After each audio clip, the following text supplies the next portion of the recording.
Welcome to Build Students' Resiliency during the COVID-19 pandemic. Thank you for joining us today. I hope it's a lovely day wherever you are. This webinar will be recorded and the recording will be sent out tomorrow. Just a bit of background on the two companies that are hosting this webinar.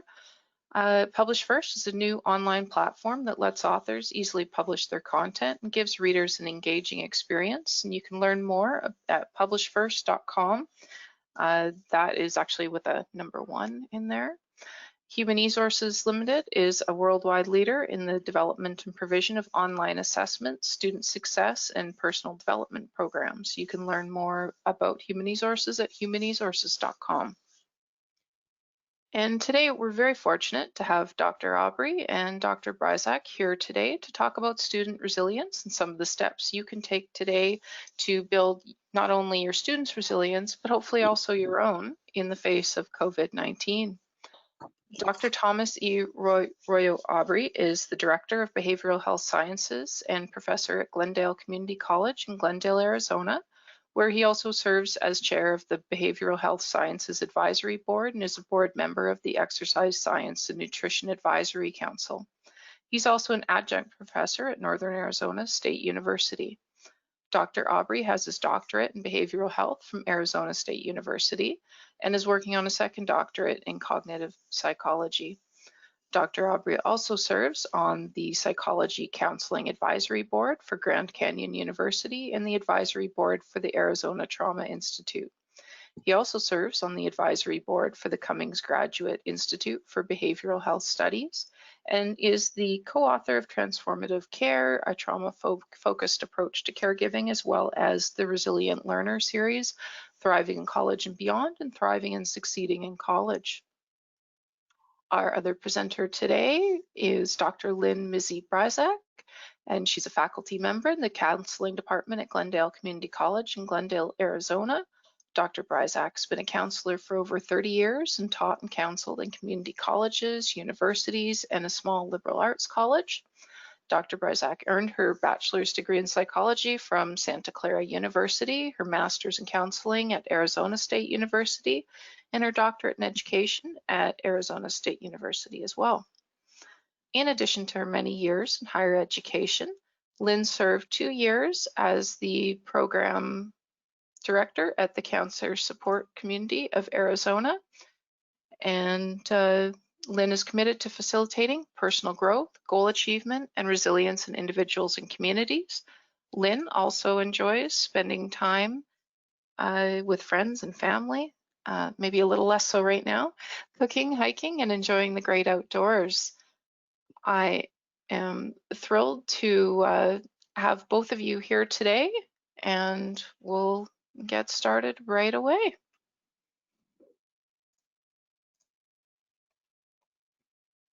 And if anyone has questions during the presentation, they can feel free to ask a question. There's a raise hand or to type in the chat bar.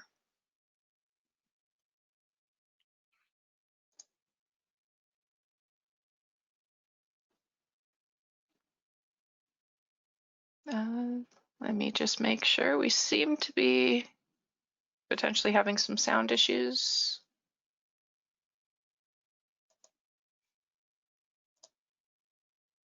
Okay. And today the agenda is to review mental health, patterns of stress activation, psychological and emotional resiliency, including self-regulation and social regulation, and then to provide resources for resiliency strength building. Dr. Aubrey, I'll pass the mic over to you. Thank you, Tamara. So I think this is a great way to start off our presentation with the topic of mental health. If you're not aware of it, the month of May is Mental Health Awareness. So happy Mental Health Awareness for all our participants joining us today on the webinar. But this leads perfectly into the question, what is mental health? So when I say the word mental health, what comes to mind? Well, interestingly, the first thing that comes to mind for many, including mental health professionals, is pathology. Things like major depressive disorder, bipolar disorder, or ADHD. Unfortunately, this is a very narrow way of viewing mental health, in part because mental health involves the other side of the spectrum. It involves learning about good mental health. This means learning about what are the characteristics of good mental health and how can we build and maintain good mental health. Now, the reason why we want to learn how to build and maintain mental health, not just for us, but for all the faculty and educators and teachers today, to build it for your students, is with the hope of decreasing the likelihood of developing mental health problems in the near future, and to increase the likelihood of success in all areas of life. And I did say all areas of life because without good mental health, which is the key cornerstone to success, it becomes challenging for your students to become successful in school. It's difficult for them without good mental health to maintain focus in your class, to persist in your class, and to even persist towards graduation without good mental health becomes a challenge. Later, when your students wind up getting a job, or some of your students who are currently working, it becomes challenging without good mental health for them to have good productivity in their workplace and their relationships. Without good mental health, it can be an uphill battle.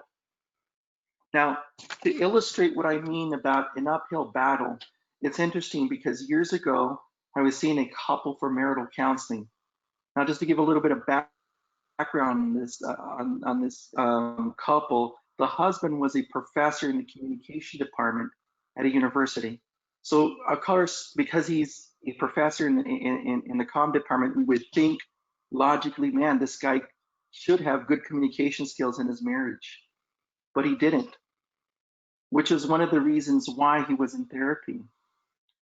Now, it's just think for let's take a second and analyze that, because it's interesting because he had the good knowledge, or he had knowledge of good communication skills. In fact, I recall in some of the sessions he would talk about the importance of elocution, or delivery of your messages in an effective way, so that that way the receiver can understand what you're trying to transmit, and vice versa. The other side of the coin, the importance, he would talk about the importance of good active listening skills to receive the messages in a way that the person's trying to deliver the message. And he would go through this explanation way beyond my knowledge of communication skills, but yet he lacked the fundamental ability to apply his knowledge.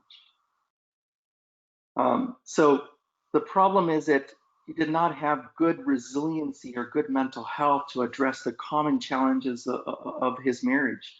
So in moments, or heated moments during the marriage, what would happen is that he would lose access to the higher parts of his brain, the neocortex, that allows him to self-reflect and allows him the ability to use healthy communication skills. He had the knowledge, and like I said, because he was in a relaxed state, in a healthy state during therapy sessions, he was able to explain those knowledges, but in the moment that he needed them, he wasn't able to apply them.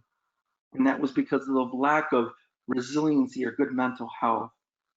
So we can say that good mental health allows us to address the challenges in life. And by all means, your students are going through a lot of challenges. We're going through a lot of challenges with COVID-19. So it allows us to address the challenges of life. And by addressing these challenges, by accessing the higher parts of our brain, and through the access of the higher parts of our brain, we can apply the knowledge or the skills that we've learned over the years. And we'll talk more about this as this presentation evolves. So I'll go ahead and pass the baton over to my colleague, Dr. Bryzak, who will talk about the patterns of stress activation. Thank you, Dr. Aubrey. Good afternoon, everybody, and thanks for spending time with us this afternoon. So back in the 1950s, Hans Selye identified stress as adapting to change. And right now, we're in the midst of an awful lot of change academically, the way that we teach, at home, at work, grocery shopping, even everything in our day-to-day existence is in the midst of change. And those changes, like any change, have the potential of activating our stress response, which is meant to facilitate our survival. When we perceive a change in the environment as threatening, our response can go in one of two directions. The first one, and the one that we hear about most often, is known as fight or flight. It's a hyper aroused state. We might react physically, oftentimes with movement, and emotionally by becoming frustrated, angry, anxious, or overwhelmed.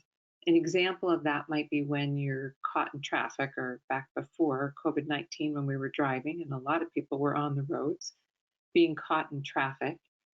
And at that point, a person might become hyper aroused, want to move, step on the accelerator, flip somebody off, maybe yell at somebody. So that's an example of being hyper aroused based on a threatening situation, or at least something that's perceived as threatening.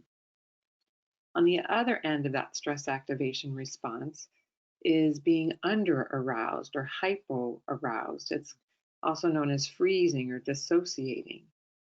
The observable responses on that end may include becoming distracted or zoned out, numb, frozen. An example might be if you're a math instructor, you might see students in your math class kind of zoning out. Oftentimes, it can be because they're stressed about this situation and they've gone into a freeze state or a hypo-aroused state.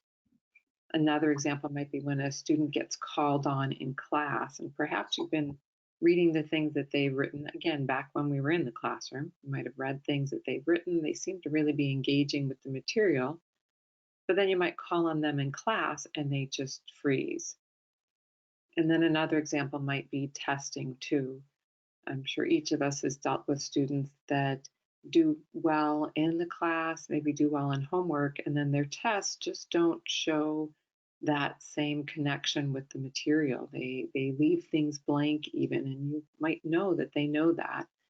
And that's an example also of somebody in a hypo-aroused state where they're just freezing and dissociating and not connecting with what's right in front of them. Where we want to be is in this area called the window of tolerance, which is the optimal zone of arousal, where we're able to manage and thrive in everyday life. In that space, we're clear headed and we engage in higher level thinking, and our learning is enhanced. Each individual's window of tolerance is different. People are generally more able to remain within their window of tolerance when they feel safe and supported. So, as an instructor, the type of environment we're attempting to create for our students is one in which they feel safe and supported. And with that, I'm going to let Dr. Aubrey take our next slide. So it's quite interesting when we talk about the patterns of stress activation. One of the things that comes to my mind, and this may be something that many of you have seen when you were younger. When I tell this to my younger audience in classroom, they're like, "What are you talking about?" They've never seen this commercial. But when I was younger, there was this commercial about drugs, if you recall, where the individual showed an egg, held up an egg in his hand or her hand, and said, "This is your brain." Then that individual would crack the egg into a frying pan and then said, "This is your brain on drugs," as that egg started to sizzle in the frying pan. So this is really the section I'm really going to talk about is your brain on stress. What happens when we lose that sense of safety and then we're perceiving threat in our environment? So it's stressing out the brain because we don't feel safe enough. And what happens in the brain is the activity shifts from certain parts of the brain to other parts of the brain, and how can that impact your students' learning. So before I get started, it's really important to understand that stress is normal. It's really, just think of stress as your body's way to address the challenges of life. So when our body is stressed out and activates the stress response system, what it's doing is generating energy in the body to address the challenges in life. So that's a normal stage, and we want that stage, particularly in the lower parts of the brain. When that part of the brain is activated, it's because it doesn't perceive safety. It perceives that I'm not safe right now, there's a threat, there's danger, and it needs to then generate energy for survival in that moment. And when we're in a true dangerous and potentially life-threatening moment, this is a good survival skill. This will save your life. However, if it's a situation that's not life-threatening, it doesn't help you grow, flourish, or access the higher parts of the brain. So just to put this in perspective, what I like to do with my students in class, I like to give it an analogy. And of course, none of you as educators would ever do this, but imagine bringing a tiger into the classroom.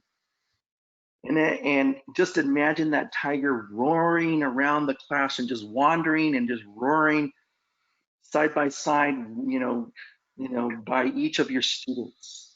And at the same time that this tiger is roaring around the classroom, you're trying to teach them the periodic table.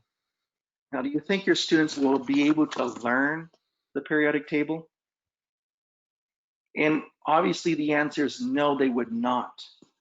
And sometimes when I ask this question to students and they answer, yeah, I can learn in that situation, I'll turn to that student and say, I'm sorry to tell you, but your survival skills suck. Because if you don't access that lower parts of the brain that'll allow you to survive so that tiger doesn't devour you, you're not going to make it to your first exam or your final. It's really important that your body does this, that it diverts energy from the higher parts of the brain. And that higher parts of the brain we can only access when we're feeling safe, when we're not feeling threatened. Then the brain starts activating the neocortex, or the higher parts of the brain, for abstract thinking, reflective thinking, problem solving, critical thinking skills, and even connection and bonding with others. These are the skills that you need your students to activate, to access in your classroom. If you're teaching math, you need your students to have access to abstract thinking for them to learn. If you're teaching poetry, you need your students to understand or access reflective thinking. Same thing with math, you need problem solving and critical thinking skills. But if they lose access to that parts of the brain, then the energy starts to being diverted. That brain goes offline, and energy starts to be diverted to the lower parts of the brain in order for survival. And I understand this is normal, this is natural. Going back to the analogy of the tiger, if I were to have just eaten a steak and a tiger is chasing me, blood flows away from the digestive system, from my stomach, to the extremities of my body for glucose to enter into my thighs, into my limbs, my arms, so I can fight or run away from that tiger. That's a natural survival skill. I don't need to digest that steak right now. That's not important. And it's the same thing that happens in the brain, is that your students, when they bring their problems into the class, because obviously you would not bring a tiger into the classroom, but yet they bring their past painful experiences or their current painful experiences or the trauma that they're encountering with COVID-19, they bring it into your classroom. So the brain doesn't feel safe. They lose access to that higher parts of the brain and all the skills that come with that part of the brain. And they start going into survival mode and seek safety. So this is so essential that you understand that, so we can understand our students of what's going on. Because sometimes we look at our students and we can't understand, why is it they don't get instructions? And if we could hear the pain and the fear that they bring into the classroom because of their personal life, then we can understand, well, their body is acting as it should, but it's not an effective way or an efficient way for them to be successful in your classroom. And that really is what we're going to be talking about, is how do we build that resiliency to get them back to this higher part of the brain. So we'll move on to the next slide. And I believe Dr. Bryzak will be talking a little bit about continuing on resilience and stress. Yes, so some of you may be familiar with the Chinese character for crisis, with the Chinese word for crisis, which is actually two characters. So we are in the midst of a crisis, the COVID-19 pandemic. And if we pull apart what crisis really is, it's presenting us with a danger and also at the same time presenting us with an opportunity. And if we look at the next slide, then our danger, our stress at this moment is the COVID-19 pandemic. And we have options about how we respond to this. So we can respond, as Dr. Aubrey said, from the lower parts of our brain where we simply react to a perceived threat, and that's meant to promote our survival. The unfortunate thing about that is in a chronically stressful situation that we're currently living in, then that chronic stress activation makes us vulnerable to diseases of chronic stress and to the poor choice of avoiding the stressor. Instead, what we want to promote here is an opportunity to build resilience, to make the choice of building resilience. Those are the skills that we'll be teaching. And when we make that choice, or when our students make that choice to build resilience and to act from that higher part of their brain, that can result in a healthier body and a healthier mind. I'll let Dr. Aubrey go from here. Yeah, so just let's talk about what is the opportunity that we're talking about, and then we'll move into specific examples of those opportunities that you can teach your students and also practice in your life. But to take a look at, we're going to talk about preventing traumatic stress, but to illustrate, because really traumatic stress are just painful experiences in life, but to illustrate how painful experiences can intrude into the present moment, because that's what we're talking about up to now, that these painful experiences, whether it's current or whether it's in the past, intrude into the present moment. And when they intrude in the classroom, they interrupt the ability for students to access the parts of the brain that allow them to become successful in your classroom, allow them to learn, allow them to grow. So to illustrate this, in my classroom, I like to have a brief discussion about an adult elephant who is bonded by a rope. And I ask my students, how does an elephant get to the point where a simple rope can restrain this massive creature? And it's interesting because we have this back and forth discussion, and students will come up, well, this is what they do, or this is what the trainer does. But in the end, we come to the conclusion, to make a long story short, that basically what happened is at a very early age, this elephant that was a baby didn't have the strength of an adult. And the trainer bonded that elephant with a rope, or maybe even a chain. And that elephant tugged and tugged and tugged and tugged and tugged and tugged. And the next day it tugged again and it tugged again and tugged and tugged and tugged. And eventually its spirit was broken. And it developed a message through this pain, past experience of failure. I can't do it. I'm not strong enough. That's the traumatic stress that was internalized in the body. That failure was internalized in the body, and it learned, because that's all trauma is a painful learned experience that teaches you to prevent that situation from reoccurring in the future. So what's the reoccurrence? I just don't try anymore, because every time I try, I feel like a failure. And to avoid that, I avoid the situations. And do we have students that do that?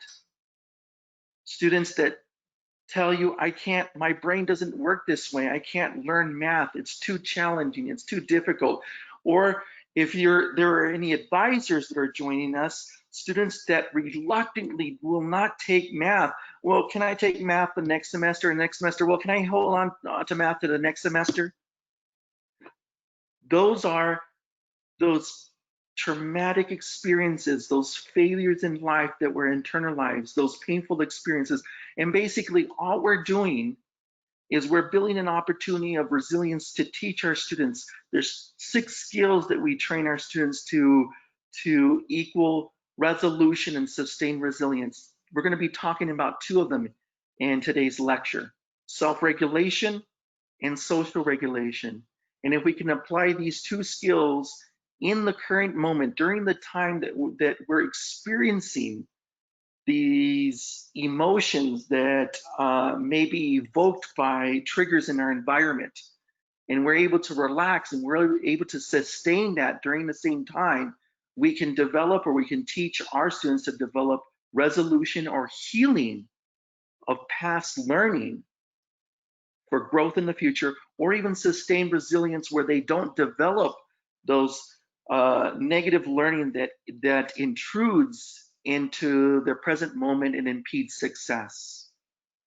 So let's start off with the next slide with self-regulation. And now there's many methods of self-regulation, and I've just listed a few up here. And there's probably some that I haven't listed that you use. In fact, I like to take some quiet walks. We can still continue doing walks. We might have, if we walk with someone, we have to keep that 6 feet distance, but we can still continue there. But there's many ways, and the purpose with this slide is to show that there's not one way of doing self-regulation. You'll need to find what's the best way for you, and you'll need to help your students explore what's the best way for them to self-regulate. So you're welcome to come back to this slide at another time. Maybe some of your students use music. Encourage the using of music, but encourage it at the same time that they're experiencing distress in life.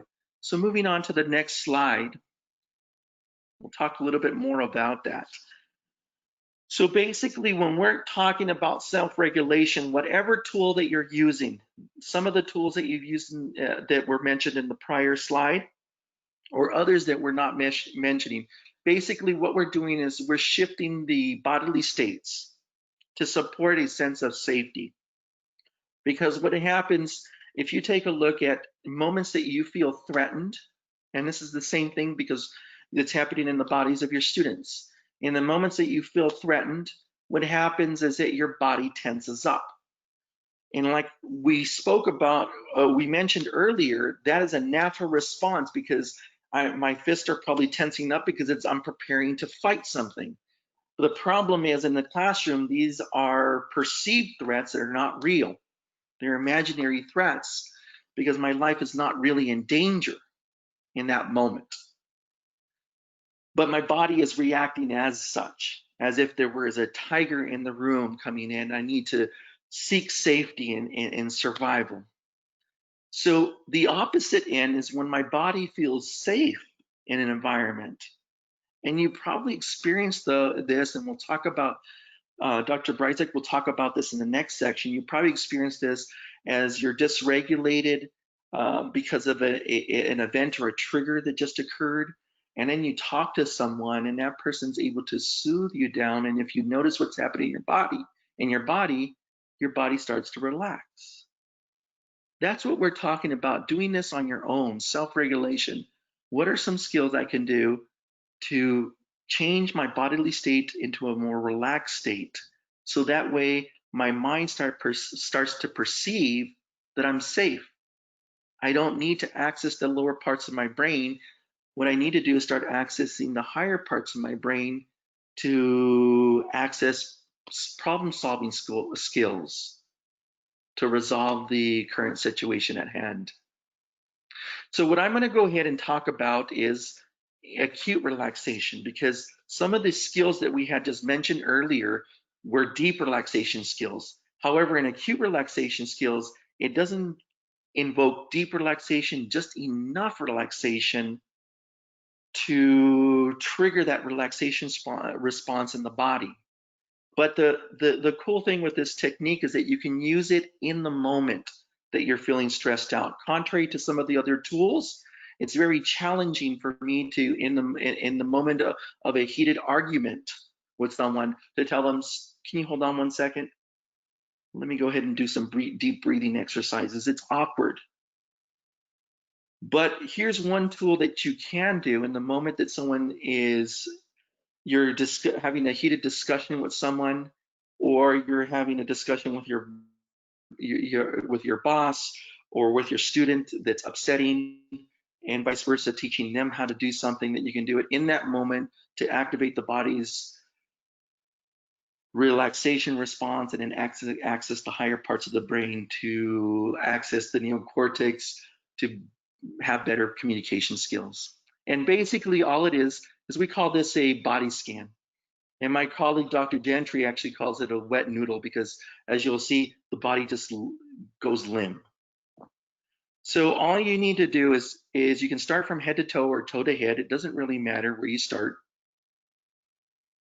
And what you'll do is just be aware of your muscles, of tension, particularly in the muscles. So you can start with your facial muscles and just notice, are there any tension in the facial muscles? How about the shoulders? And if there's any tension in the facial muscles or the shoulders, all you need to do is just loosen them up. So you're tensing your muscles. It's not nobody else tensing the muscles. So you can easily just relax them. And sometimes it may take some practice to do that. But with some practice, you can just loosen them. Drop the shoulders and loosen them. And continue going down and scanning each and every part of your body, down to the hips, to the thighs, to the shins. And as you go through and you scan those areas of the body, you just loosen the muscles. And you can do this now. Of course, I took longer than 5 seconds now, but you can do this within 5 seconds. It's a skill that I teach students that they can do in the middle of a test. They can just scan their body and just loosen the muscles. They don't have to do some deep breathing exercises or close their eyes where they may draw the attention of others. It's just a simple exercise, and it's enough to activate the parasympathetic nervous system so that they induce a relaxation response in the body. Now, here's the power with this. Before we move on to the next section, is that you can do it in the moment, in real time. And if we continue pairing a distressful situation with relaxed body, a distressful situation with a relaxed body, with time, what happens is healing starts to occur. You start to desensitize yourself to that distressor. And as an example, I had a particular student in one of my class who, when she was given particularly pop quizzes, but any kind of quizzes in her math class, she would express how she would just tense up and freeze. She could not answer the questions. And at the end of the class, she would turn in a blank quiz or a blank midterm and final. So she had failed her math class and was fearful that she would fail it again. And she then was enrolled in my college success course upon the recommendation of her advisor. And one of the skills that I taught her was this body scan. I told her each and every time you go into the classroom, doesn't matter if you're doing a quiz or not, I want you to scan your body and notice what muscles are tensed. And sure enough, she told me that, every time she would come into the classroom, her entire body was tense. And just to go back to what we were explaining earlier, the reason why her body was tensing because of past learned experiences was triggering her threat response system. So her body was tensing up, ready to fight a perceived threat that wasn't real. It was real in the past. She struggled with math in the past in grade school, but she brought those painful past memories into the present, and it was intruding from her becoming successful in college. So I asked her every single class, just practice the body scan. So you're doing it in the moment that you're experiencing the trigger. And about halfway through the semester, she came back and started expressing how her body was relaxing a lot more during classroom. And she even mentioned that during her midterm, she didn't freeze. So she started to desensitize from the distress of being in a math class. And she was able to succeed and graduate. And now is moving on to NAU, Arizona State, Northern State University, in the field of mental health. So that's just one of many examples of students that have utilized this to heal from their past learned experiences. So let's move on to social regulation, and Lynn will then, or Dr. Bryzik will then discuss how to use social regulation to induce a relaxation response and heal within the context of relationships. So, as Dr. Aubrey just said, another way to promote the relaxation response is through interpersonal connection and support. And that can help us to build resiliency. So, the way to do that is to have some kind of a sanctuary, a place where you feel safe, honored, respected. That's what we hope for our students as well, that they feel safe and honored and respected. We want that to happen in the classroom environment, as Dr. Aubrey said, because sometimes they bring past painful experiences into the classroom where that's not what they have felt. As an instructor, we may be the only person that a student has contact with in a particular day, especially now with COVID-19, since they're not in the classroom. So we have this incredible opportunity to offer that safety and to honor our students and respect them so that they have what they need to build resilience. I offer another example too, because it's important to consider your personality as you build support, or your students' personality. For me personally, I had to think about how to build a support system when in July of 2018, I was diagnosed with cancer. And it was a startling diagnosis. I wasn't expecting that. I certainly wasn't looking forward to the treatment. I felt threatened by that. So my stress activation kicked in. Being a counselor and somebody that has training in resiliency, I knew that I needed to create some kind of support system for myself. I knew that was going to be essential.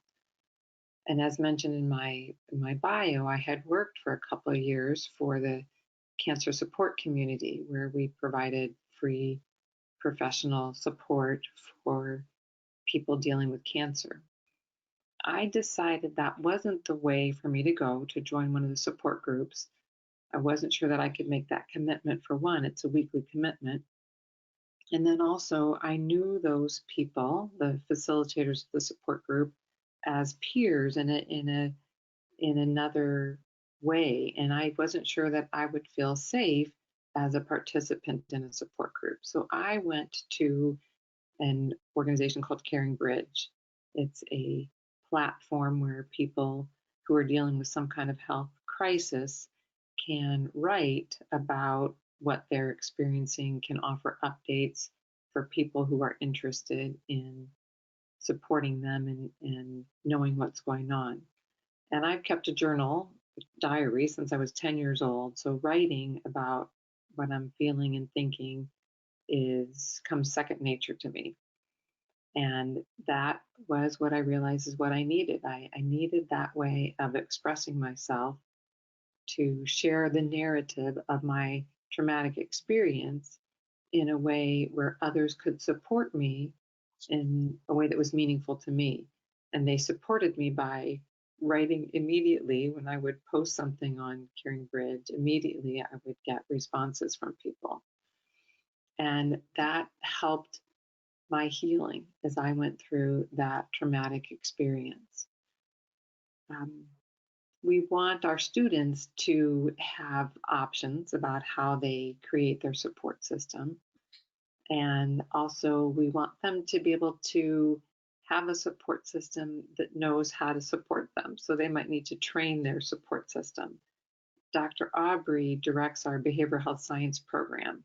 And in that program, the students are offered mental health first aid training, which is a national program training people in first aid. And this time it's mental health first aid.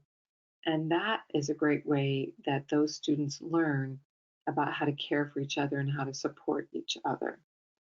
In this era of COVID-19, we might need to get creative about how we support each other, how we engage in a supportive environment. Sometimes there's some video chatting. I've been involved in a number of birthday parties via Zoom, phone, texting. My sister recently organized a parade for her best friend's father's 85th birthday. And they weren't able to leave the house, but what everybody did is they got in cars and bikes and walking. They had signs and they went past the house singing happy birthday, wishing my friend's dad happy birthday.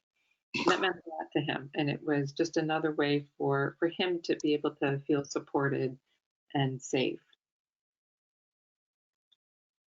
On the next slide, we're going to look at the importance of a healthy system to be able to do these things. So if we're going to engage in self-regulation and social regulation, we need to also make sure that our body is healthy. Right now, a lot of us are probably working extra hours. We're stressed trying to bring classes online if we were teaching face-to-face. We have more childcare responsibilities, maybe more household responsibilities. It's really important during this time and all time, if we're going to be building resilience, to take care of our physical body.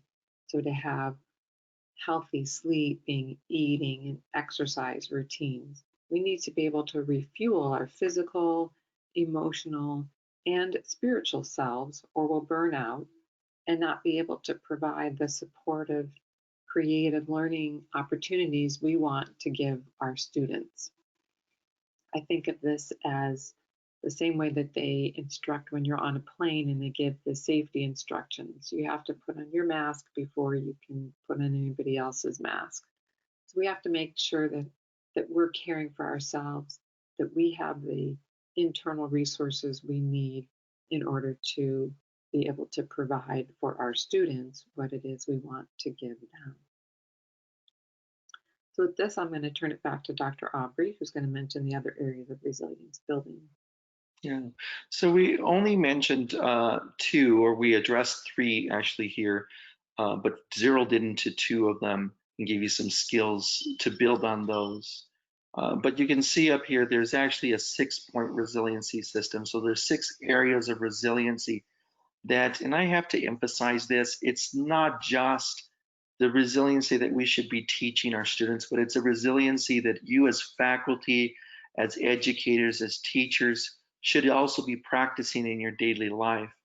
Because if we don't practice this, our students will know. Our students will know that we're not putting into practice yet. We're trying to have them practice these skills that we're not practicing, and they'll pick up that.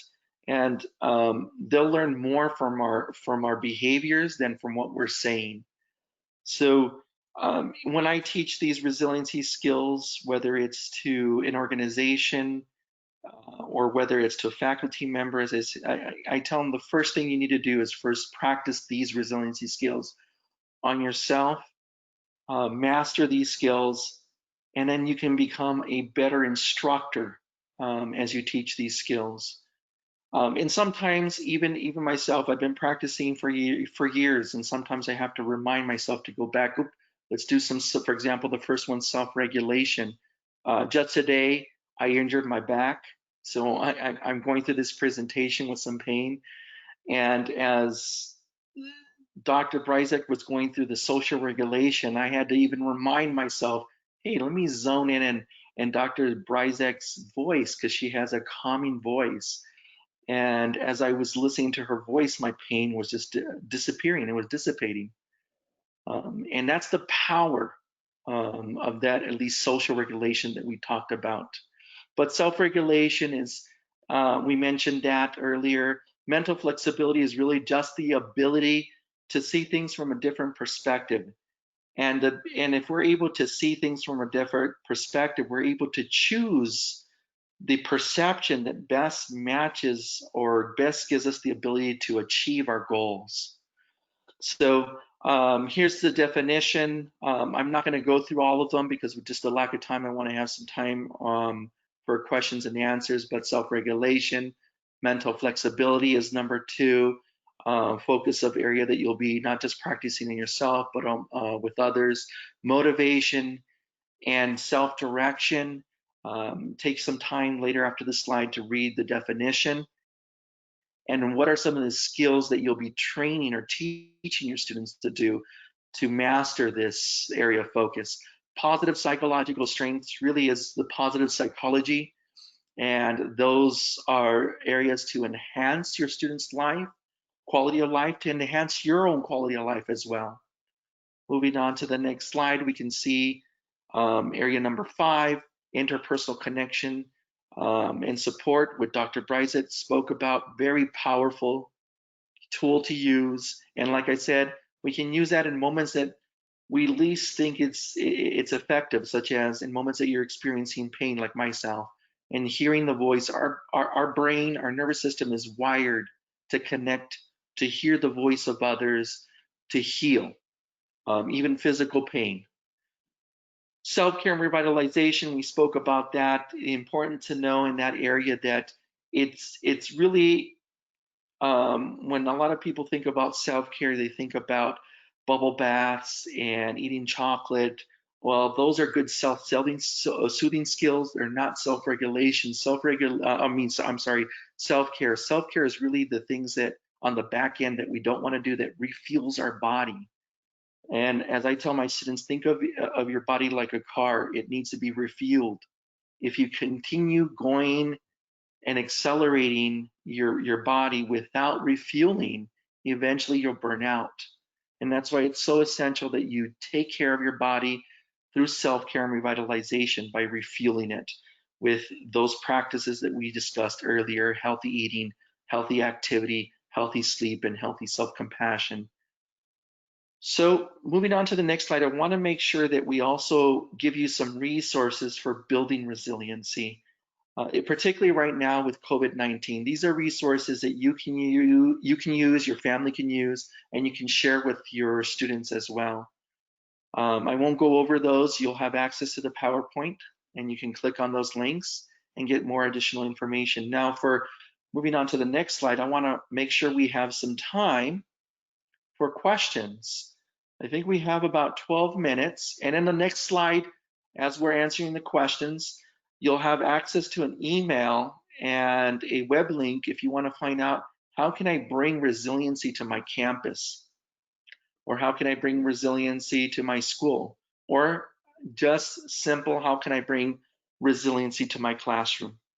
So there's a link that you can go and access a book that on how to build resiliency for your students.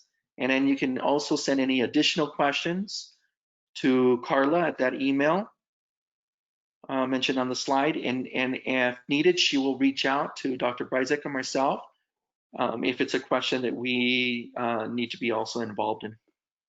So let's open it up for some questions.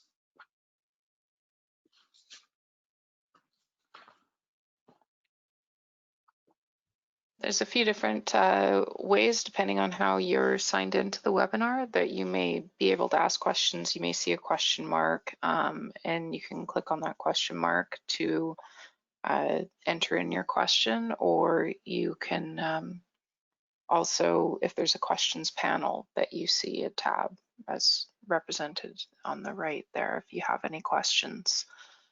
And I don't see any at the moment. Just give it a minute or two. And as a reminder, this webinar is being recorded and it will be available by tomorrow. You'll receive it with an email.